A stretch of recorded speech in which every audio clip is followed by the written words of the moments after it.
Hello, everybody. Welcome to the United Stand. Welcome to the Thursday night show. Fan forum time. Football therapy, they say, but we've had an all right week so far this week. You guys were all loving it on the fan forum last night after a win.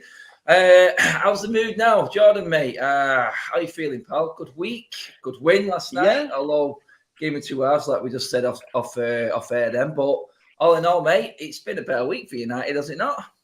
Literally a game of 2 hours. And do you know what? There's a couple of friends digging me out today, and they're like, "You were awful." And I'm like, "What are you on about? We smashed them. Second half, we smashed them." They're like, "Let's talk about the first half." I'm like, "Listen, put the first half to bed. It is what it is." But yeah, no, feeling good. Not overly confident going into the West Ham game, but I'm sure we'll talk about that a little bit later. But yeah, good to see you guys on a Thursday night. Yes. Alex, mate, I think Robert Frank said he absolutely annihilated us in them sort of words in the first half, mate. It was all fun and games last night in the end, no. How are you feeling, mate, going forward? You in a bit more of a confident mood after that second half, or are you still worried a little bit, mate, about the first half? I guess like slowly but surely we're getting there. I'm really happy that in theory the 4-2-2 formation should work with like the players we have, I thought. But it just, in reality, it wasn't seeming to work that way. But I'm so happy now that we've gone to the formation that me and Jay were saying on every single fan forum, 4-3-3. And he was saying today that he thinks, he was asked in, I don't know if it was by MUTV or someone else, that where Bruno's best position is. And he says he sees Bruno as an 8 more than a 10. And I don't know about you guys, but I personally prefer him in that, because I feel like when he has played deeper, he hasn't been trying as much the hero ball every 2 seconds, with the just giving it away needlessly. And like yesterday, I can't even remember too many times he gave it away at all, and yet he still got 2 assists. And in the game before, he got 2 goals. So It shows that when he plays that deep position, he can still get the goals and assists, but he's a lot smarter on the ball. And if we have a player apart, like him, and arguably Pogba could do it, that can sort of dictate the tempo a bit more, it is him. So he is more needed, because so many times we go against these lesser teams, and you can say again yesterday it happened as well, especially in the first half, and we just like get dominated in the midfield. So we need that extra body in there. Yeah, that's it. I mean, Beth, we can't really be too disgruntled. I mean, the last few weeks have been horrendous, haven't they? So we got to take this one and enjoy it for what it's worth for the time being. We got a big game coming up against West Ham, but we'll talk about that later. I mean, how are you feeling today? Got over last night and looking forward now, looking ahead. Well, that's the thing, like, the first half was poor, like very, very poor. And if we see that type of performance in the weekend, then we're done against West Ham. We really are, because Brentford, 1, David De Gea was great, but 2, Brentford's finishing wasn't great either. So, like, we were very lucky to go in at half-time with it still being 0-0. But if we turn up the second half performance, then I think we have a very good chance against West Ham. I thought we were a lot more cohesive as a team.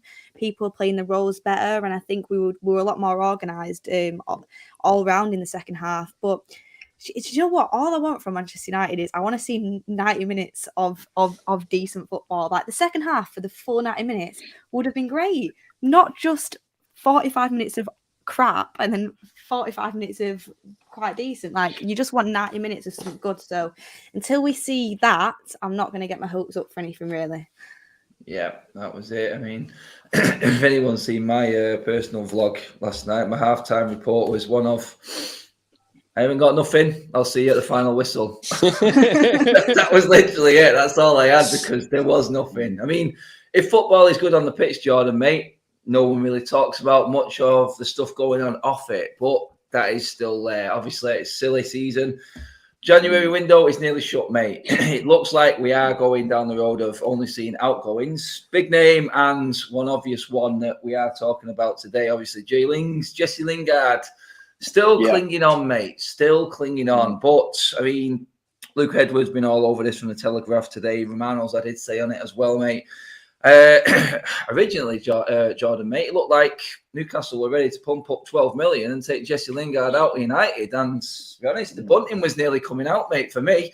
I had full-on party mode celebrations going here. It looks like United doing good business again, but Lingard's digging his heels in, mate. He's wanting the loan. He wants to see out the season and then check out his options in the summer. Another player holding the club to ransom, mate. How would you look at this now?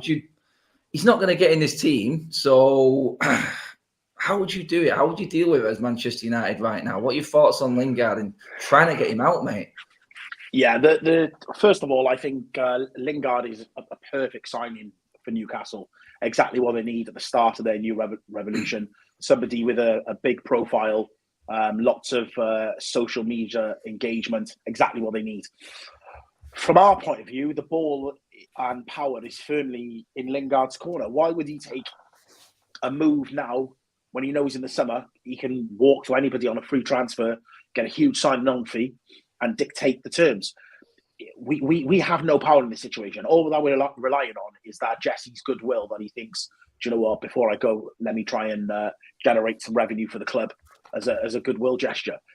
There is literally no power. And this is the situation that we're in because the board doesn't make decisions quick enough. You know, when we're in these contract negotiations and it's they've got 2 years left on the contract, the ball is and the power is with the club. All it takes is for it to just move another 6 months and the whole situation changes. And that is such a fine line. I don't think people realise how fine the line is. 3 years, club has the power. 2 years, ropey. 18 months, we're buggered. So, yeah, he literally is... I wouldn't. If I was in his position and my heart's really not set in Newcastle, I'm not going to be forced to move. I'm not going to go and have a relegation battle now. I'm going to wait, ride it out to the summer, and then make a decision then. That's it. I mean, Alex, mate, Lingard pretty much saying he's refusing to leave for a fee. I mean, he doesn't want the club to have any money. Some people always say that. It looks a bit too much. I mean, how are you looking at it, mate? I mean, we know he's a Manchester lad. We know he loves the football club, but it comes a point when a player gets that frustrated that he can't get into a team. And I said this many a times, mate. A lot of the fault of this situation is on Ollie for feeding him false information. Ralph's having to clear up this mess, and we've seen him come out and speak about Martial. We hadn't heard jack, mate, about Lingard. There was one player leaving, mate. It did look like it was going to be him, but would you be happy with him going out on loan and then going for free in the summer? Because Newcastle are also reportedly saying that they're willing to pay a $6 million loan fee and cover his wages. The way I look at it is that the two main teams that would be interested in him, it seems to be Newcastle and West Ham. So there's one that can screw us over short term and one that can screw us over long term. I personally would rather just let him rot for 6 months because I want Newcastle to go down because, okay, they probably will end up coming back and they are going to be, with the amount of money they have, if they have 25 million to blow on Chris Wood, that just shows that they don't care about their finances. So they are going to be up there they are going to be up there in a few years. So if we can just like stall it for at least one more year, send them down to the Championship, then I'd do that. And then likewise with West Ham, why are we going to strengthen someone that's currently above us and challenging for the top four? It's like, it seems madness to say that we're in a battle with West Ham for top four, but that's the reality of the situation. So if some like mid-table, like let's say like a team like Brighton or something wanted him, then yeah, I'd be happy for him to go on loan.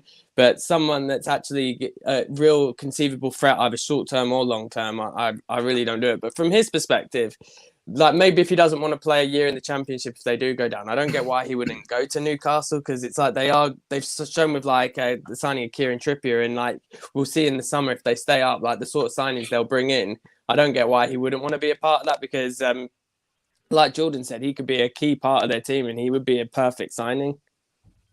Exactly. Just quickly on that, surely a loan is the perfect thing for him, isn't it? He goes there for the summer, he plays football, he's fit, it's a World Cup year, and then in the summer he's a free agent. If they stay up, he can negotiate terms. If not, he can negotiate to go to someone else. Exactly. Surely that's happy with anyone. Middle ground there. Yeah. It is. I mean, Beth, on Lingard, just to throw it out there, we're hearing reports that Bayern and Arsenal are obviously looking at Zakaria as well. The fee that's muted for him in a position we probably ideally need, Newcastle are willing to pay for a loan fee for Lingard. Am I playing FIFA here, or is there sort of logic in this that we see that we're worried the club are not ever going to see? Because for me, if there's money on offer there and Lingard can go because he's not going to play, take that problem out of the changing room and get some money while you can, Beth. Is it not sensible football, that?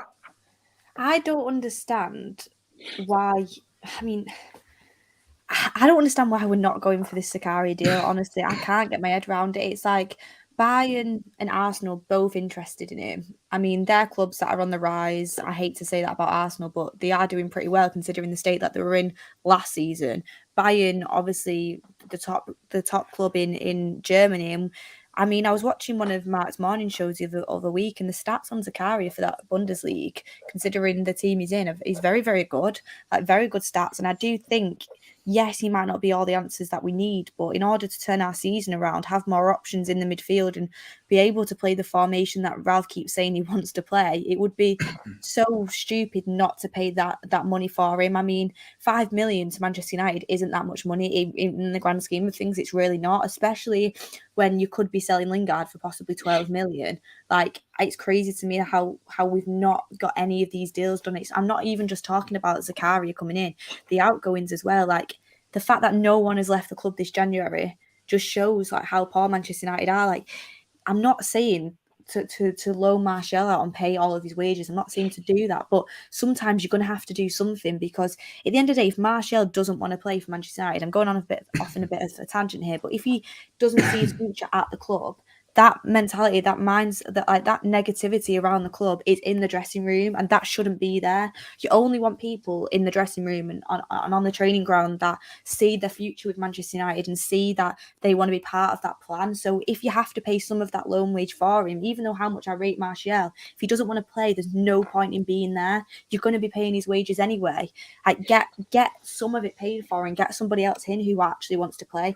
It's so frustrating the way Manchester United do business, but I mean, if they're too tight to spend 5 million on Zakaria, for me that just shows everything. It shows the lack of intelligence, really. Like Aston Villa, for example, they've gone out and give Gerrard that money this season. It's not massive signings, but it's intelligent signings, and that's what we should have been doing. But instead, they've tried to say that they're going to wait for the summer when, realistically, come on now, like 5 million in the grand scheme of things isn't going to take that much away from summer, especially if you would have had your head in the game beforehand and organised some outgoings. So it's just so annoying.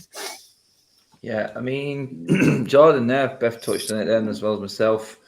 Arsenal, Bayern, interested. We know what Bayern are in terms of how they work their transfer business. They pick out the best in the Bundesliga from all the other teams, make themselves stronger, and then really walk away with the league. Yeah, they may be a team that comes close every now and then, but really just building a team to fight for that Champions League.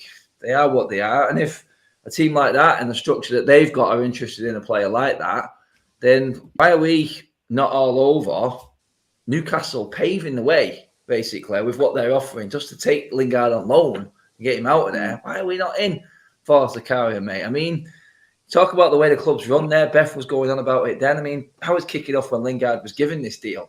People were saying, and they all came back to me and said, well, it's so we've got to sell on. This doesn't work, people. Jones got one. We're not going to get any money for him. We just wasted wages after wages after wages. Lingard's the same. He hasn't played since Jose was there consistently. So we should be all over this Zakaria deal, mate, shouldn't we? Yeah, Eric Bailly's the same. We keep making the same mistakes time and time again. I think you look at what Barcelona did yesterday, was it, or this morning, where they've just come out and said, he's not signing a new contract. He's got to go. That's it. He's got to go. Who wants him? Take him. And you know, as bad a financial position that Barcelona are in, it's caused them to go about their business in a certain way. My concern is, and I said this last night on the show, is that if Ralph can't convince the board to spend money while he's the manager, how is he going to convince them when he makes a step up to spend money for someone else? That's the concern, because if he's looking at that squad going, we are in dire straits need for a CDM. There's one available at 5 million. There's another one available at 40 million. If he can't get the money out of the board, then that's you know, a massive issue.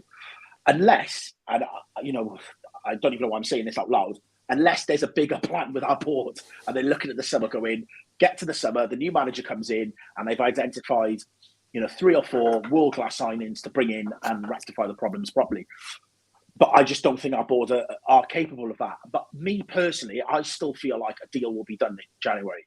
I just feel like it's our board doing what they do, you know, waiting to the very end of the transfer window to try and nick it a couple of quid cheaper. And then they'll go, oh yeah, you know, we saved 4 million on that, like they did with Sancho and the situation with Bruno a couple of years ago. So I'm still hopeful that we will get a deal done. You think we'll actually get something done in January? Yeah, I do. Yeah, I do. I mean, on that, Alex, mate, do you see anything realistically now? I don't where it's personally. going?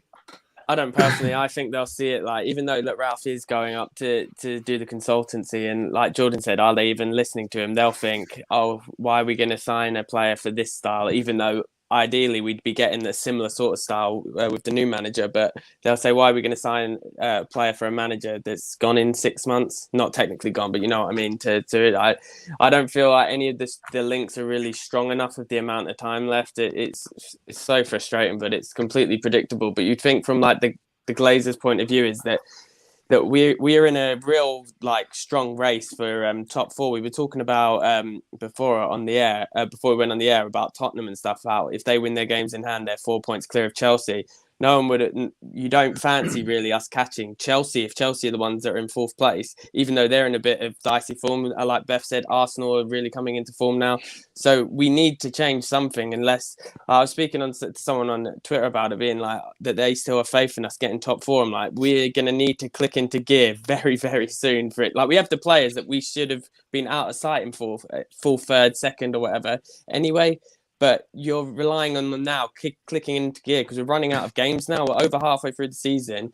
We're still putting in like really, really like hot and cold performances. And when I say hot and cold, I mean in like within one game, not even like good one game, bad the next game. Because we can't even play well, like Beth said, for a full 90 minutes. So you'd think that we need something like we saw when Bruno came originally, that he was the catalyst to like kicking the team on for the rest of the season. So if we signed a top CDM, especially now we're in this 4-3-3 formation, it could really change the tone for the rest of the season. But they're not football people, so they don't have a clue. So I don't see it happening.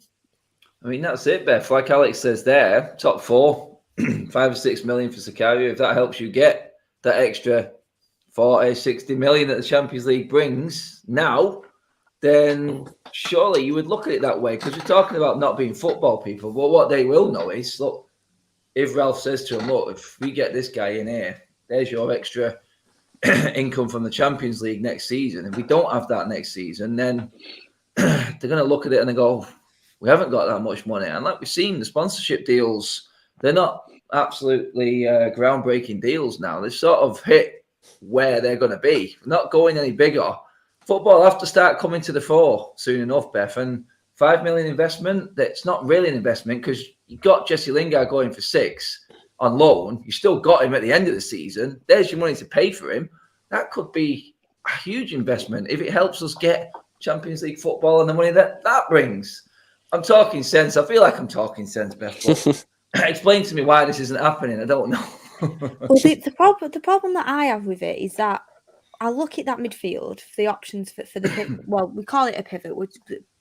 He said he wants to play a 4-3-3, but basically the two other positions that isn't Bruno. You look at them positions, and the fact that we don't have an out-and-out CDM apart from Matic, who I feel would very much struggle to do it on his own with like a Bruno and a Pogba or a Bruno and a Van der Beek, to be honest with you. He might be able to, but we've not seen it. So it makes me think that I do believe if we got a CDM that's more in its prime, that we would see that a lot more. I think you'd see more Donny game time. I really do. But the fact that I look at that and then you look at the options, so realistically, every game it's either got to be McTominay, Matic, or Fred, McTominay, or Fred and Matic.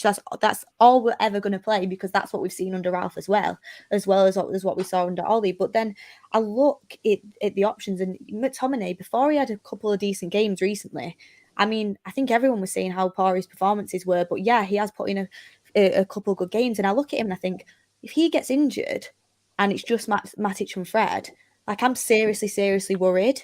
I actually am. And it's like, I can't believe we're relying that much on a player of his standards. And yes, if you're playing in a box-to-box role as an 8, he is a lot better of a player, 100% he is. But for me, it's just like there's so little options in that role. If anyone gets injured, we're completely out of the race. Let alone do I think we can do it with just them 3? I don't think we can. And even though in the last 45 minutes at yesterday's game we did play very, very well, and I thought McTominay was instrumental in that, we still had gaps Like Fred, for me, was poor all game apart from his assist. He was just getting ran past in the midfield. We see it every single week. Like, our midfield was still losing possession and it was still getting completely glided through. Like, that is always going to be a problem until we fix it. And I do think that would, I was saying it yesterday on the show, it would make a massive, massive impact if we actually brought in a position that he's very, very underrated in the game by a lot of people. And we desperately need that CDM. So why we're not doing it, I'm not sure. When I spoke to Fabrizio, he said that Manchester United are currently weighing up a few options. Which midfielder they would want if they are going to go for one in this January window, and if they actually are going to go for one, or they think they can get by with what they've got. I mean, if we are going to sign anyone, like Jordan said, it's going to be in the last dying moments of the transfer window. But to be honest, it is just like United to go, oh, I reckon, do you know what? We've picked up a little bit of form. Maybe we can just get through this now until the summer. And that is the wrong mentality to go about it, because Spurs, West Ham, Arsenal, Chelsea, they're all competition now. Brighton. Yeah, exactly. And do you know what? Even though points-wise we're not too far out of it, performance-wise, way off compared to all of them.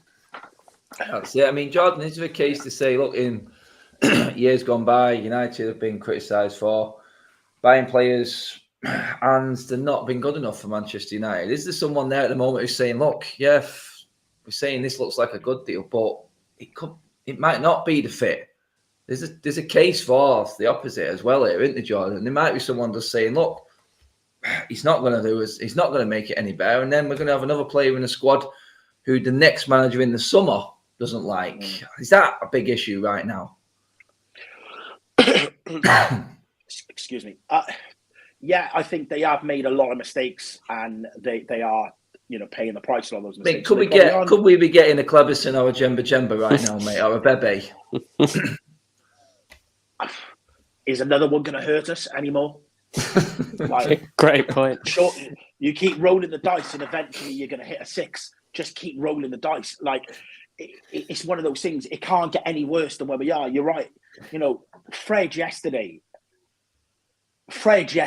like, painful baller. And, it's got to be worth us trying something. And if we're talking 5 million, like, I'm ready to busk outside Old Trafford with my hat to try and raise that money if it means we can get a midfielder in. Like, whatever it takes. But like I said, I think the biggest thing is that if Ralph was literally just an interim manager and he was going, then I could kind of understand, oh, well, look, you've been brought in to shore things up, not spend any money and get us to the summer. But if he's staying on for 2 years, you've got to back him. And then when somebody else comes in, he can explain or not that he needs to justify, but he sits down with a Poch or whoever it is and sits down and says, listen, this is the data on our midfield. We were getting overrun. We were losing games because our engine room wasn't correct, and I've rectified about bringing this player in. No new manager's going to come in and go, oh, okay. No, like, they're going to give that player a go. It's not like we haven't seen our midfield combination for a number of years. It's not like we need to give them time. But this is it. This is the best we're going to get with what we've got. So we have to bring someone in, whether it's now in January or in the summer. 100%. Jordan, Alex, mate. I mean, honestly, are you impressed with the likes of Zakaria, Haidara, these sort of players? Is someone that you want bringing in that's going to be the man in the summer for next season, or can you just not risk it right now with the Champions League? I mean, I haven't seen much of him, but if it's Ragnick's choice, I mean, if they're from the Bundesliga, I assume that he's watched loads of them, so Trust he would the manager. know. So yeah, exactly. Trust the manager when it comes to German players, and it's like with the likes of Kante with Leicester and stuff, and they picked out so many like gems that not many people had heard of. Like Kante was in like the French second division or something when they signed him. So just because we haven't heard of him doesn't mean that he's not going to be good. Vidic and Evra people hadn't heard of and was brought in January, and then look how they turned out after a rocky start, albeit. But yeah, like with Bundesliga players, I trust him. He has spotted like loads of gems in his past. So, and for like what Jordan said, for such a small price, especially if you tie it in with the Lingard thing, and not only that, like the wages we'd be offering him would probably be lower than what Lingard's on. Because that's another thing. I don't know if you guys have touched on it since I've been away, but like the whole wage structure of the club needs like such a massive reset as well. Like it's all well and good of like how many like bad signings we've made, and then like keep giving these people new contracts. But it's like just the overall, like they're like Salah. Liverpool are debating with Salah now whether to give him like 300k, and like saying because he's like 31 already, that should they give him a contract that high? And we have like 3-4 players on that money already, and that's like for arguably, well, not even arguably, really at the moment, Salah's probably the best player in the league. Yet we give players that are like nowhere near that standard that money like in a flash. But Liverpool are debating not giving him that money just because they don't want to break their wage structure, because they know now if Salah gets 300k, then Van Dijk's going to ask for 300 or a little bit more than that every time, and then it just keeps going up and going up. And now that's why you get in the situation where we've just given Ronaldo 450, is it? And then Pogba's now asking for 500 because he wants to be the highest paid player in the league. And it's just it's untenable at this point, because it's just keep going out of control. And that's what leads us to the problems. That then you have a Phil Jones that's probably on 100 something. You have Lingard that's probably on 100 something, and you have so many. I don't understand this retaining the value by signing them to a new contract. If it's a good player, then I understand it. But I don't know I don't understand why the average players, why we do it. Like with Mata, who obviously was a class player in the past, we gave him a new contract, and he's played what, like 3 times since then, and he's probably in like the hundreds. Yeah, it was even for more than a year. And it's like since then, he's played like, I could probably count on one hand the amount of games he's played, even starts, even less. And it just makes absolutely no sense. We always say, oh, we're run by businessmen, not footballmen. But they're terrible businessmen for even thinking like that. Yeah, I mean, Bev, do you feel like that is why? Are they try? Can we actually take some encouragement that we're not going out and offering these stupid wages anymore? Or are we just blind to what we're seeing again? Are they pulling the wool over our eyes? Because we're all trying to figure out why. And to me, it's quite obvious. I think we've got too many players already there for the reason that Alex just said. Well, for starters, you would not have to give Zakaria a stupid wage. So there's like, that's not an option for me. But you know what? It's mad to me because you think about it. 50 million Wan-Bissaka isn't playing at the moment, probably won't be able to get in the form Dallow's in. 80 million for Maguire, haven't missed him one bit. I mean, 72 odd million for Sancho. Yes, I really rate him, but he's not a mainstay in our team at the moment whatsoever. I know yesterday was different circumstances, but even before that, 200 million there, Beth. Yeah, and then you've also got, I mean, Donny van der Beek, 34 million, hasn't barely played. Like these, and they're all on decent wages, very, very decent wages. And it's just like, I mean, you're willing to go and ship out that money, but when it's a position, and God knows why we've not gone and bought one sooner, when it's a position like this CDM that everyone's been banging on about for so long, we're debating even possibly spending 5 million, and it's not even like, if you have to spend 5 million just to get us to the summer, and whatever wage is going to have, which won't be extortionate whatsoever, just to improve the team and possibly get top 4. For me, it's a literal no-brainer, considering what decisions we've made in the past. If it doesn't work out, then something can. It's not the end of the world. It's not as if he's going to be there like for years on end. You can do something about it. You can put him on loan. You can sell him. You can sell him to another team. And like, you know what? We'd probably even make profit on him for 5 million, even if he didn't play. It's like when we bought Dan James for, what was it, 15 million. He wasn't amazing for us, but we ended up selling him for 20 million. Like that, when you buy players for a small value, you can possibly actually improve that deal. When you're going out spending 80 million, 50 million on players that aren't, for me, are not worth that value, that's when you're going to lose money. And I just think the whole situation, it's just the mentality of it's completely wrong for me. And there's no excuse why we shouldn't be going out and getting that player. There really isn't.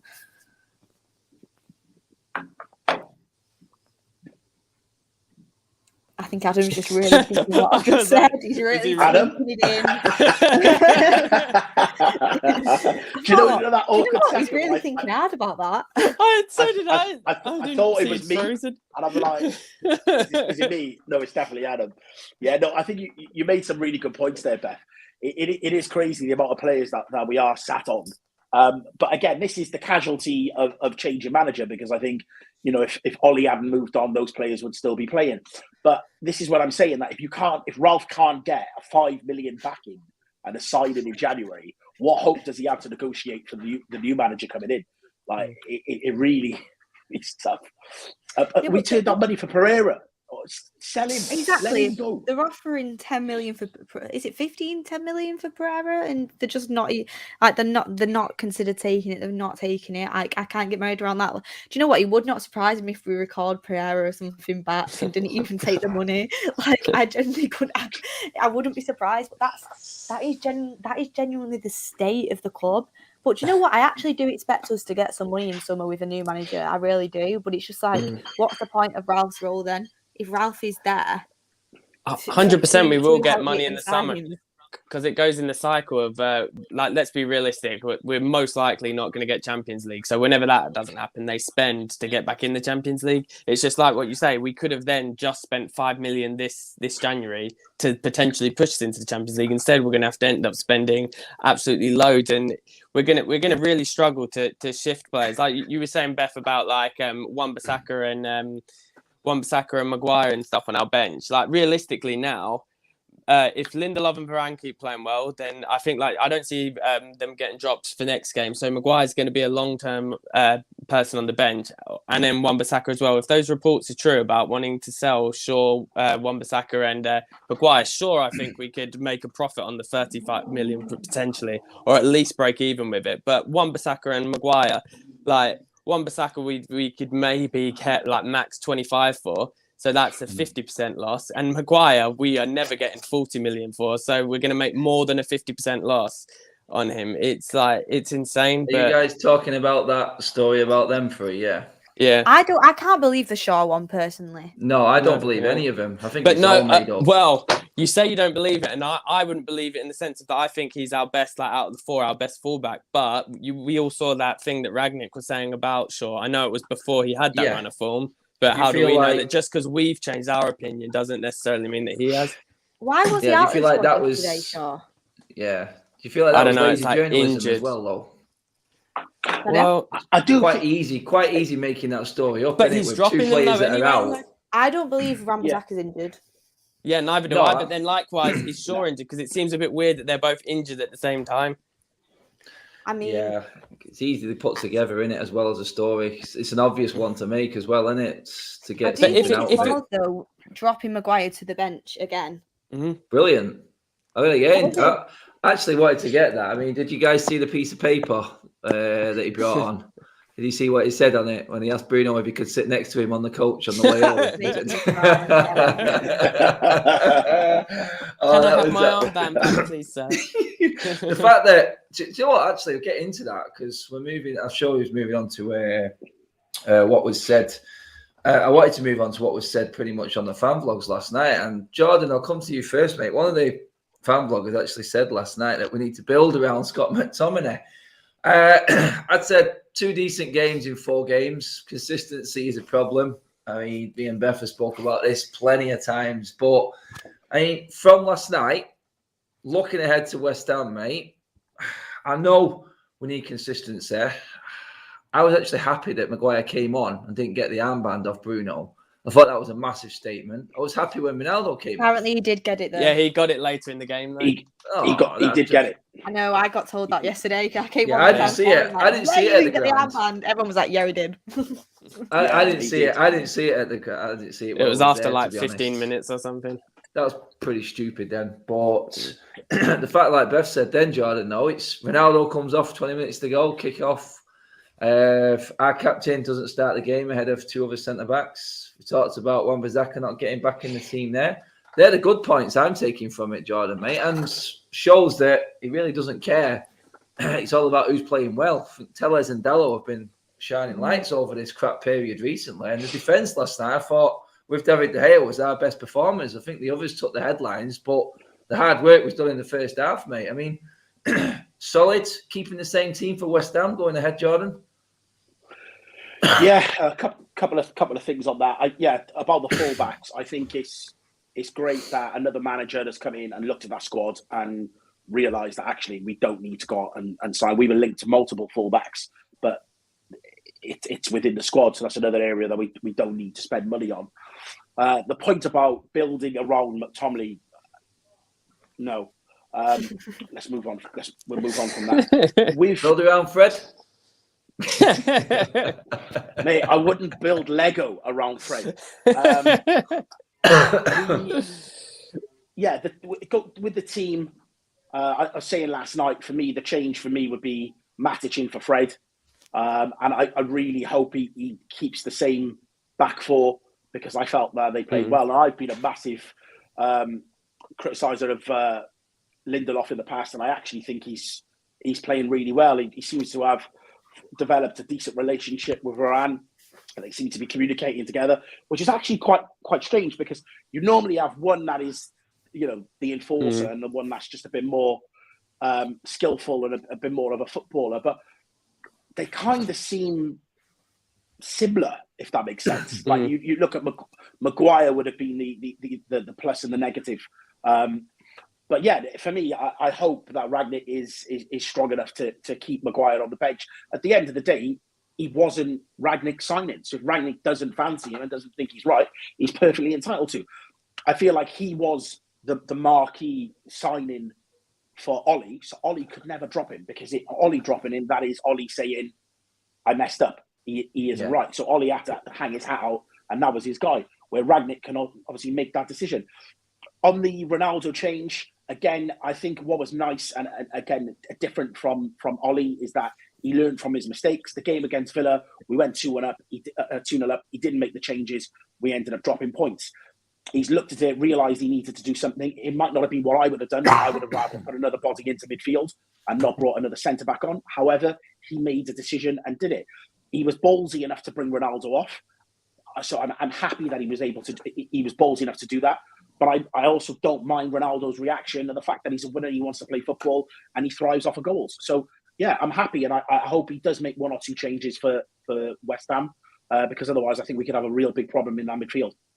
Yeah, I mean, Beth, one thing that we all thought and hoped when Rangnick came in was he would put egos aside. You rolled off some names that weren't playing there, calculating them up. $250 million that we don't want in our team against West Ham this weekend, according to what you're happy with there, Beth. And pretty much is proof that Rangnick really does not give a toss. Has to be a positive, surely, Beth, because he talks about it numerous times. I mean, I did the press conference for the Brentford game, and he was asked a question around building a team around Ronaldo, and we've all talked about this. And he pretty much just batted it off and said he's a player in the squad. He helps and he contributes in this team game and the pressures that the Premier League brings. We need all our players to be on point, and pretty much backing up everything he's saying all the time as well. He's walking the walk as well as talking it, Beth. It's probably the biggest positive we've had since he's been in, if that I can see anyway. Yeah, I mean, even though performances still aren't where they need to be, and it's been very, very rocky, results haven't been where they need to be either, I have seen improvement. That defence has improved massively. It really, really has. And do you know what? If you look at the statistics, Lindelof actually has very, very good ones. If he's in the back four, usually it's a better defensive performance when he's not in the back four. And I've started to think that maybe he actually does have have quite a lot of authority in that back line. I don't see it, but I feel like every time, no matter who he plays with, like they usually complement each other pretty well. And I do think him and Varane are a very, very good partnership at the moment. And even though the two goals we conceded at Aston Villa, I don't think necessarily either of them were down to them two. I think it was down to other problems on the pitch. So I think them two of the pairing have done very, very well. And I'm happy that Ralph has decided to go with that, because I mean, I was screaming for that partnership for quite a while now. And the fact that he's actually gone and dropped the £80 million signing and the person who's carried the captain's armband for so long is a ballsy thing to do. The fact he took Ronaldo off is a ballsy thing to do, and that's what you want to see from your manager. You want to see a manager that isn't afraid of any different type of name, but also respects the players that are playing well. And you know what? You look at Elanga's interview, and I saw Elanga's interview after the game, and we were speaking about that. He literally said with his own words, like, I appreciate the boss so much. His training's really intense, and if you do well in training, you're always going to get a chance on the pitch. So that shows that is Ralph's motto: is if you work hard and you show that in your performances, you're going to get a chance. And then if you play well in the game, what Ralph's shown is he's going to keep playing you if you keep playing well. So I just think that it gives like a lot of players some hunger. You see Rashford come on and score that goal because he knows that. I mean, he's going to start. Like, even though he scored that goal, Greenwood and Elanga for me did pretty well second half. So he's not walking straight back into that team, and that's a good thing for people to have. When the previous manager was in, like, you could put in a 1 out of 10 performance and you'd be back in the next game, and players that have come on and done well, they know that they weren't back in next game. So what was the motivation? Now with that, the vibe that we've got going, that if you play well, you keep playing. If you do well in training, you get a chance. I think that's such a good motto to have, and I think it's going to drive players on a lot more. It's like Sancho. I'd like to see him come into that team, but he's not going to be able to get in because Elanga, for me, has to start again. Greenwood got his goal and overall played pretty well in the second half as well when the team stepped up, and you're not going to change that team apart from, like what Jordan said, with Matic in the midfield is someone I would bring in for that West Ham game. I mean, just looking at it, Alex, you've got to look at it as a squad player. I mean, put Donny aside. There's obviously a clear issue there that we're never going to be able to get to the bottom of until he leaves and he probably does an interview or something like that. But if I'm a youth player, I'm looking at that last night. I'm going, McTominay's man of the match. Rashford scores, Elanga scores, Greenwood scores. Our youth academy pretty much won us the game in the second half there, along with Bruno. Let's put Bruno in there as well. But you're looking at that, and what Elanga said, backing up that performance, like Beth just said then, Alex, I'm sure you guys touched on it last night as well, was he's come out and he said, look, you'd get rewarded. You actually, if you put the miles in and you put the work ethic in, Dalot, Telles, Elanga now, these players are playing consistently. And we always knew McTominay and Fred were going to work hard. It's one thing that they both have got. We know that's there. The quality isn't. And Ralph Sauri's again, which is a positive, said the profile of midfielder I need is not at this club. And he's hinted about going with what we've got. We can't help that. But if you're a youth player, mate, you're looking at this and you're looking at the future. If Ralph is still around, even if he's upstairs, and you're going, maybe this is the United of order. Maybe I've got a chance. If Elanga can come out of nowhere, and it was out of nowhere, mate, because he's ahead of Sancho, Rashford, and Martial at the moment. So you got to look at it and go, maybe I can get into this team, man. This is where, and our best second half performance of the season has come with this team and that list of players that Beth rolled off before. Nowhere near, mate, and can only be a positive and hopefully a brighter future for our academy again, which pretty much built up over the history as one of the best around. Yeah, definitely. As a side note, first, that like Frank Keegan-esque breakdown was like so ironic in the sense of that him bringing Sancho into it when the players that were like all of our best players, like you said, cost us nothing. So for him to talk about money spent of a player that was at a funeral was really classist, and I hope he does apologize for that. But in terms of like Elanga and stuff, he really will act as like inspiration to the players around. Like you have Shoretiri, Hannibal and stuff, that they'll now see if they try hard in training that there is potential that they can start. And it does go to show that, like with Van der Beek, I know a lot of people have like clamoured for him to start, but how bad must he be in training for him to go through Ollie not get a chance, Carrick not get a chance, and then now Rangnick can not get a chance as well. And he has shown that Rangnick came in with no previous agenda. So people could say Ollie, it wasn't Ollie signing and stuff like I've said myself in the past. But then Rangnick's come in as well without like dealing with like all of that stuff. And then he's not giving him a chance either. So he must really not do that well in training. And then likewise, Elanga's done absolutely brilliant in training and then he's been given a chance.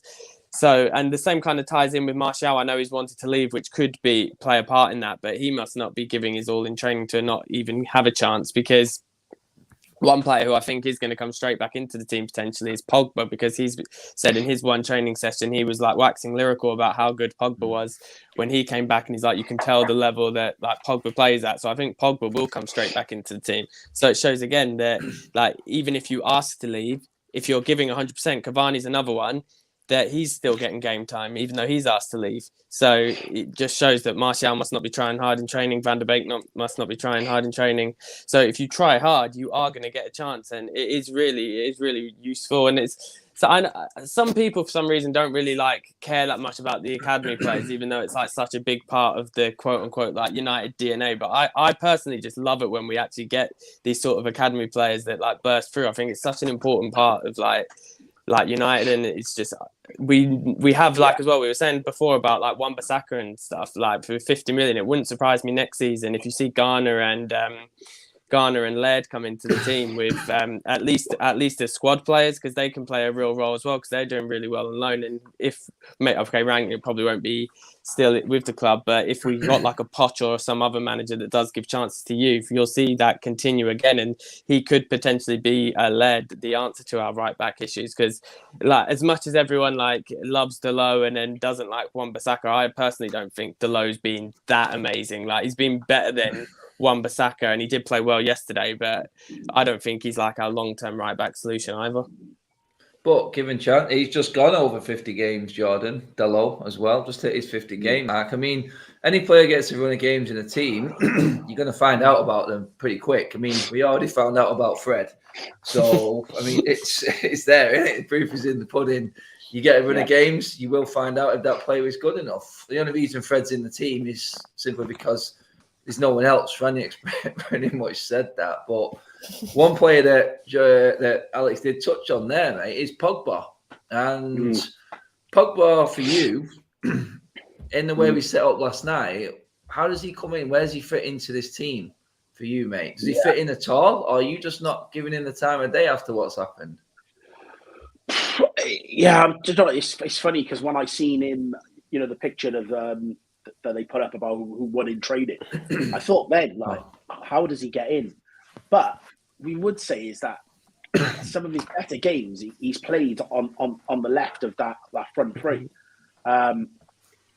So yeah, this is the thing. This is where we've got such an unbalanced squad that, like, it's so many people fighting for the same three spots. People have to leave. Tony's going to leave. I think Pogba, with his quality, regardless of the fact that he is going to be leaving in the summer, we have to make use of him. We still have got so much to play for this season. Can't write it off. We're still in January. We're in the FA Cup. We're still in the Champions League. We can still go forward and try and get into the top four. So yeah, we need to utilise these players. So for me, I think it would be the left of that front three.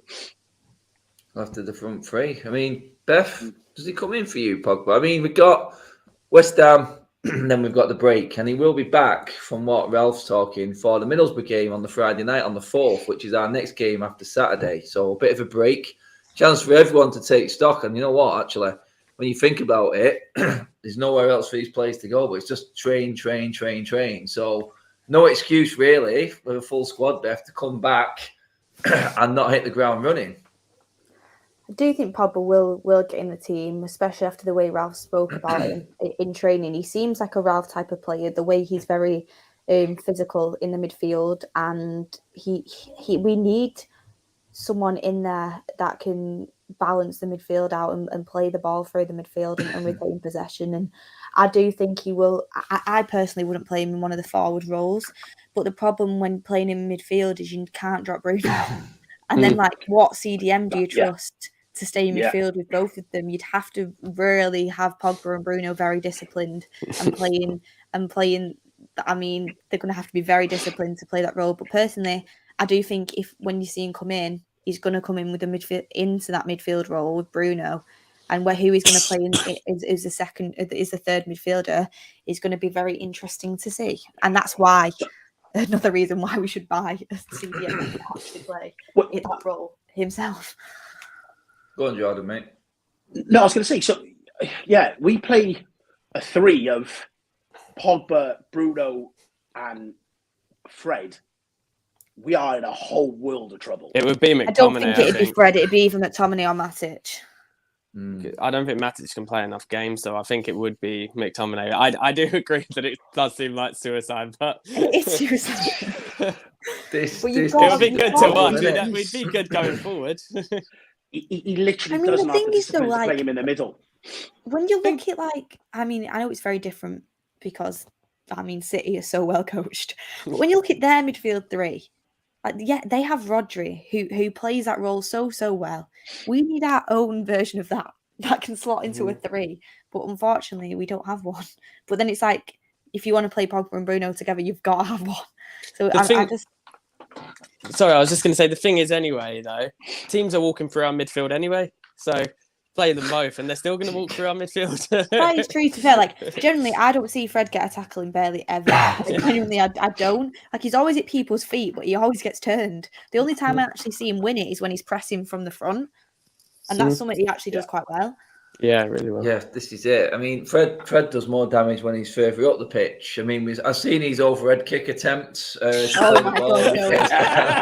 and then I'm like that. I'm like, what is this man? What does this man bring? And then I go, hang on a minute. He's 3 and 3 for assists in the last 3 games, and I'm going, what?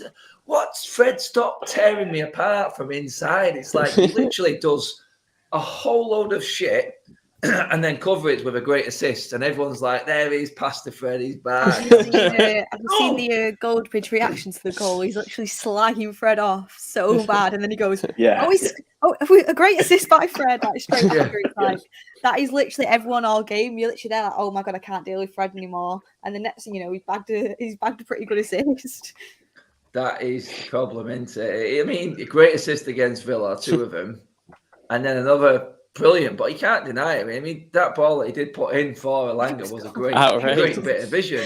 And that's the clip I'm sure everyone's putting up every single week when he goes away with Brazil that I keep seeing. He's a different player for Brazil. He literally causes absolute chaos in the opposition's half because he does not know what he's doing. So they don't know what he's doing. And therefore, you cannot play against him. He causes chaos. He's such an anomaly. He's one of them players. But on the Pogba thing, I think... Pogba has to be in that McTominay role, don't he? He has to be the one driving forward. But you can't. And that's the problem.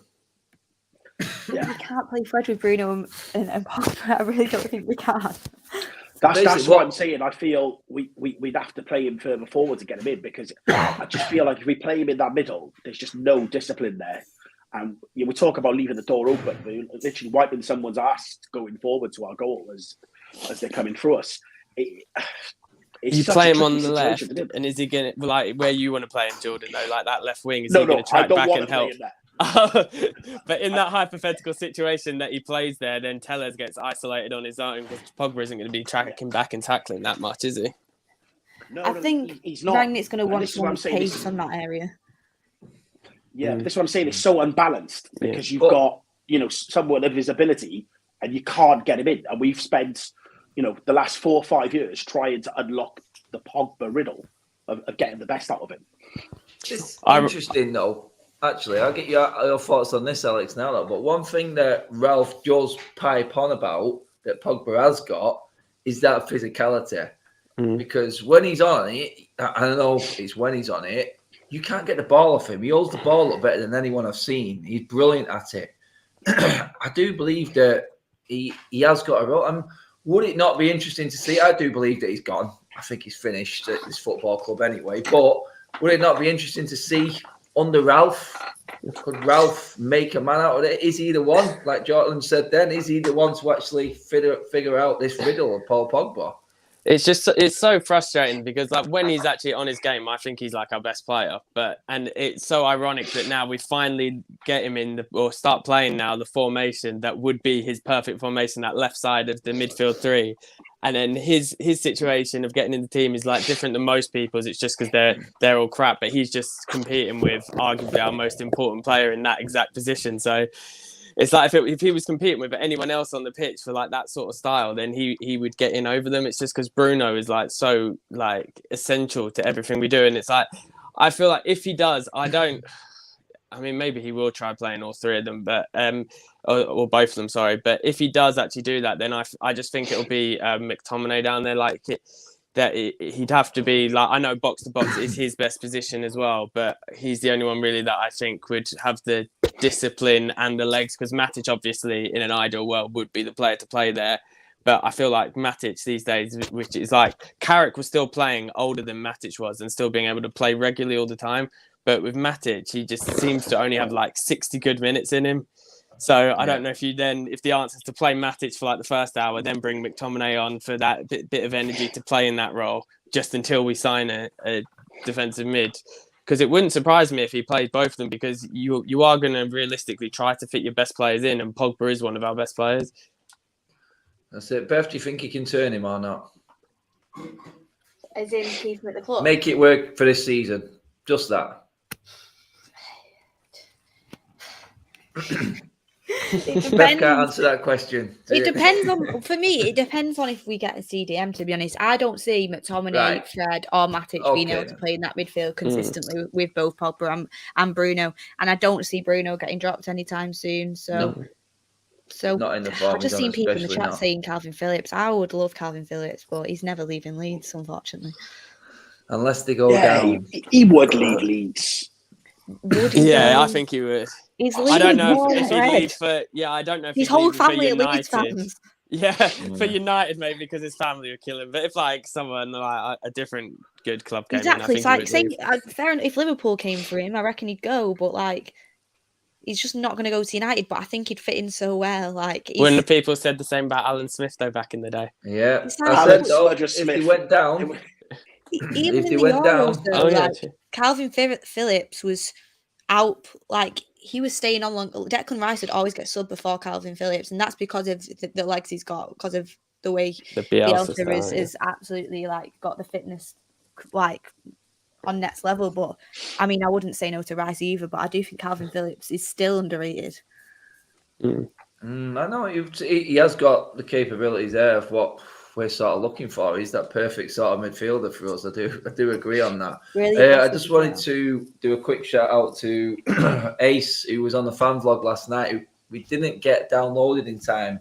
It was a nightmare around Brentford last night, and the signal was absolutely shocking. So, Ace, if you are out again at the next match, do come over and see me, mate. I promise I will get you on that. But before we go, I just need straightforward answers off all three of you. Jordan, 10 days to go or so. Alex, give me his answer. See you later, just left. Yeah, that's it. See you, mate. Signings in January, mate. Yes or no? Is it happening? Spread the faith. Yeah, one-sided. We're going to sign someone. Someone. Yeah. Beth, are we signing? Caretaker, but yeah, we're going to sign someone. Imagine we sign like another left winger. No. I'd just be taking the piss now. I don't think we'll sign anyone, to be honest with you. Sorry to be negative. I'm usually not a chance. But I said the same at the start of the window that we wouldn't sign, and it hasn't changed my mind now. So I don't think any chance. And obviously, before we go, thought we might as well. We're not going to be on tomorrow. I don't know if anyone else is on tomorrow, but West Ham. I think I'm getting my predictions quite good. So it'll be interesting to see what our predictor table's looking like, guys, as well. I don't think I'm doing too bad, but let's save them now because we're going to be putting them in the group, obviously, tomorrow. So let's put them on air so there's no backing out. Alex, you go first, mate. What are you going for the West Ham game, mate? Let's see West Ham struggling with injuries, you know what I mean? And I think they're finding it tough right now in terms of getting a fully fit squad out. We've got to take this opportunity, mate. Are you confident we can do it? What are you going for? I'll go for a 2-1 win. I think we can do it. We've already beaten them by the skin of our teeth. Beat them at